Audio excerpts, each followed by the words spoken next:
Hello, kedves publikum! Én Kazda vagyok, itt ülemeltem Viktori, visszatértünk.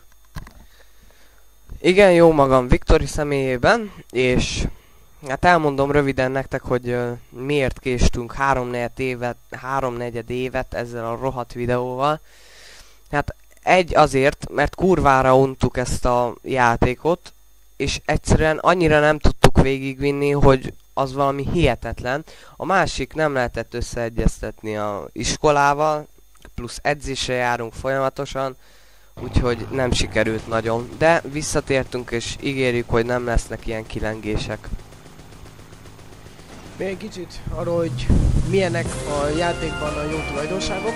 Hát egyrészt az irányítás, ami nem túl nehézkes, még egy egérrel végig lehet játszani az egész játékot. Itt meg egy olyan pályát fogtok látni, ami nagyon őszintén nekem és Viktornak is személyesen fizikai és mentális fájdalmat okozott. Ez a pálya, ez arról szól, hogy egy gépágyúval kell védenünk a szigetet, ameddig jönnek a hajók és jönnek a repülők. Na most a hajókat nem elég kilövöldözni, a repülőket is ki kell lőni a pálya végén, viszont, hogy mi miatt ilyen idegesítő ez a pálya? Hát egyrésztről, mert marha unalmas. Kettő, pedig nézzetek már, mekkora torkolótűze van ennek az MG-s lövőállásnak. Hát szalonnát lehetne sütni, de komolyan. Meg az a másik dolog, hogy nem is lehet látni vele semmit. Tehát most lövünk akármit, nem is tudjuk nagyon, hogy mit. Úgy tudjuk meglátni tulajdonképpen az ellenfeleket, hogy látjuk az életcsíkukat. Szóval máshogy nagyon nem lehet ezeket meglátni messziről, de ha közelebb jön, akkor valamelyest egy bolhát talán látsz, és elkezded darálni őket, de még úgyse nagyon látod. Na mindegy, akkor egy kicsit haladjunk tovább. Ez már az utolsó pálya, aminél mi feladtuk arcot. Komolyan, emberek, negyed évig szórakoztunk vele, nem tudtuk egyszerűen végigjátszani. A játéknak van egy ilyen sajátos tulajdonsága, hogy egy ideig nagyon-nagyon könnyű, és utána pedig eszméletlenül nehéz lesz. Például erre az utolsó pálya. Itt még teljesen úgy indul a pálya, mint az összes többi. Hajók, anyahajó, repülők, lelövöldözünk mindenkit. A feladat a hajókat elpusztítani. Itt még semmi extra, daráljuk ezt a szerencsétlent. 10 másodperccel később meg ez történik. Na, látjátok ott a bal alsó sarokban, gondolom látjátok, hogy a damage mérő, tehát az életerőmérőnk az úgy ugrik fel, mint a picsa. Szóval rövidebben összefoglalva, olyan kurva sok légiellenállás jön, hogy az valami iszonyú. Tehát akárhova mész, akárhova fordulsz, össze-vissza kanyargatsz, úgyis el fognak találni, higgyétek el, ha nagyon akarnak, el fognak találni.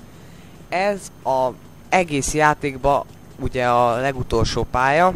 Hát ha ezt valaki megcsinálja, én nem tudom, én megpuszilom a lábujját.